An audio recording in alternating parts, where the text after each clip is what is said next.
سوچنے والوں کی دنیا میں خوش آمدید سامعین۔ دوستو، آج ہم جس شخصیت کا آپ کو تعارف دینے جا رہے ہیں وہ ایسی بزرگ و بالا ہستی گزرے ہیں جن کا تعارف اور تعریف کے لیے شاید ہماری زبان نااہل اور الفاظ ناکافی ہوں، لیکن دعا ہے کہ خدا بالا و برتر مجھے آپ تک ان کی زندگی کی ایک مختصر سی جھلک پہنچانے کی توفیق عطا فرمائے۔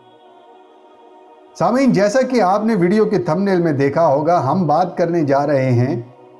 مولانا جلال الدین محمد رومی رحمہ اللہ علیہ کی، جن کو مختصراً مولانا روم یا مغرب میں صرف رومی کے نام سے بھی جانا جاتا ہے۔ آپ 13ویں صدی کے ایک عظیم صوفی شاعر اور عالم دین تھے، اور اس ویڈیو میں ہم آپ کو ان کی زندگی کی ایک مختصر سی جھلک دیں گے اور یہ بتائیں گے کہ مولانا روم کہاں پیدا ہوئے، کہاں پلے بڑھے،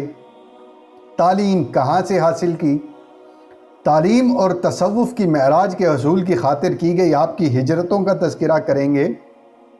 اور آخر میں یہ بھی جانیں گے کہ آپ کی وفات کب اور کیسے ہوئی اور آپ کا مقبرہ کہاں پر واقع ہے۔ پیارے دوستو، مولانا رومی سن 1207 کو خوارزمی سلطنت کے شہر بخش میں پیدا ہوئے۔ اس خطۂ ارض کو اس وقت خراسان کہا جاتا تھا، اور حالیہ دور میں یہ شہر تاجکستان نامی وسط ایشیائی ملک میں واقع ہے۔ آپ کے والد کا نام بہاؤالدین ولد تھا، جو خود بھی ایک صوفی عالم دین اور شرعی قوانین کے ماہر قانون دان تھے، اور آپ کی والدہ محترمہ کا نام مومنہ خاتون تھا۔ آپ کے بیٹے سلطان ولد کی کتاب عبادت نامے اور شمس الدین افلاکی، جو 13ویں صدی کے معروف محقق تھے، ان کے مطابق آپ کا نسب حضرت ابو بکر صدیق رضی اللہ تعالیٰ عنہ سے ملتا ہے، لیکن کچھ علماء دین اور تاریخ دان اس نسبت سے اختلاف بھی رکھتے ہیں۔ دوستو، تاریخ لکھتی ہے کہ 1215 اور 1220 کے درمیان جب وسط ایشیا پر منگولوں کا حملہ ہوا اور وہ ایک ایک کر کے مسلمان سلطنتوں کے شیرازے بکھیرتے گئے، تو اس وقت رومی رحمہ اللہ علیہ کے والد بہاؤالدین ولد نے اپنے خاندان اور چند پیروکاروں کے ساتھ مغرب کی طرف ہجرت کی، اور کہا جاتا ہے کہ اسی ہجرت کے بعد مولانا رومی کے روحانی سفر کا باقاعدہ آغاز ہوا،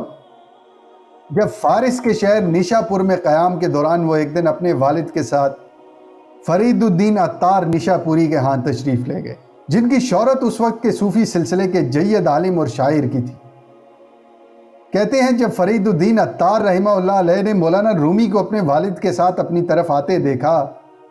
تو بے ساختہ بولے کہ وہ دیکھو، دریا کے پیچھے ایک سمندر چلتا ہوا آ رہا ہے۔ تو اس سے ظاہر ہوتا ہے کہ وہ اپنی باطنی آنکھ سے آنے والے وقت میں مولانا روم کا مقام دیکھ چکے تھے، اور اسی لیے جتنا وقت وہ نیشا پور میں رہے، مولانا عطار نے ان کے سلوک کی تربیت کی اور اپنی شورۂ آفاق کتاب اسرار نامہ بھی مولانا روم کو دی۔ نیشا پور میں مختصر قیام کے بعد پھر سے ہجرت کر کے مولانا روم کا خاندان دمشق، کیسری اور نجد سے ہوتا ہوا آخر کاروان پہنچا اور یہاں 7 سال کے لیے قیام کیا۔ کاروان میں ہی قیام کے دوران مولانا روم کی شادی ہوئی اور ان کی والدہ اور ان کے بھائی کی وفات بھی ہوئی، اور یہیں پر ان کے پہلے 2 بیٹے بھی پیدا ہوئے۔ مئی 1228 میں سلجوقی سلطنت روم کے سلطان علاء الدین کیقوباد کے پرزور اصرار پر رومی وہاں تشریف لے گئے، اور وہیں سے ان کے نام کے ساتھ رومی کی نسبت جڑ گئی۔ وہ یہاں پر کونیا شہر کی مسجد کے امام رہے اور بہت سے دینی مسائل پر فتویٰ جاری کرتے رہے۔ اسی عرصہ کے دوران وہ 4 سال کے لیے دمشق بھی گئے۔ مولانا روم کی زندگی کو ایک عام عالم اور محقق سے اس دور کے دوران بدلنے والے شاہ شمس تبریزی تھے، جنہوں نے ایک عالم اور محقق سے بدل کر ان کو ایک مجذوب اور درویش بنا دیا، اور ان سے ان کی ملاقات 15 نومبر 1244 کو ہوئی۔ دوستو، شمس تبریزی کو ہمارے یہاں ہندوستان میں شاہ شمس تبریزی بھی کہا جاتا ہے۔ وہ اپنی زندگی کا ایک لمبا عرصہ شاہ شمس تبریزی کی تربیت میں رہے اور اپنے علوم، طریقہ اور سلوک کی تجدید کرتے رہے، اور شاہ شمس تبریزی کی وفات کے بعد ایک مستقل رنج و الم کی کیفیت میں رہے۔ دوستوں مولانا روم کی وفات 7 دسمبر 1273 کو کونیا میں مختصر علالت کے بعد ہوئی، اور تاریخ لکھتی ہے کہ ان کے جنازے کے لشکر کے ساتھ جنازہ گاہ تک جانے والوں میں ایک بڑی تعداد میں عیسائی اور یہودی بھی شامل تھے، کیونکہ وہ ان کی علمی قدر و منزلت کے داعی تھے، اور ان کا عالی شان مقبرہ آج بھی کونیا شہر میں ترکی میں واقع ہے۔ تو امید کرتا ہوں دوستوں کہ آپ کو یہ ویڈیو معلوماتی لگی ہوگی۔ ایسی مزید اچھی معلومات کے لیے ہمارے چینل کو سبسکرائب کیجئے اور ویڈیو کو لائک کرنا مت بھولیے۔ آئندہ پھر کسی موضوع کے ساتھ آپ سے ملاقات ہوگی، تب تک کے لیے خدا حافظ۔